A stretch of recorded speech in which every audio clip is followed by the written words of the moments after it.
So yun guys, so tips lang ko guys sa mga motor winding ng electric pan natin. So ito guys, kita natin kintab pa kanyang motor winding, pero ito guys, mahina na po yung hatak ng kanyang motor, yung bagay RPM, yung parang ano niya, yung hatak ng kuryente. Pero ito guys, kung sino pa yung hindi masyadong makintab, siya pa yung gumagana. Tingnan mo, kakaiba nila. Pero ito goods to guys, nagana to.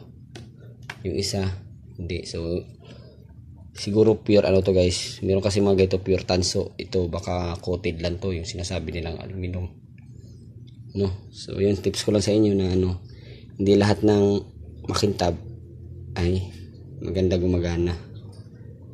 Ito pala, itong medyo luma na, gumagana po. So ito, kintab pa niya pero sira na yan. So itong isa guys, gana talaga yan. So yan lang, so tips lang na hindi lahat ng magagandang motor ay magandang hatak. Ito luma na pero ganda ng hatak yan. Tara, wiring na natin to. Let's go.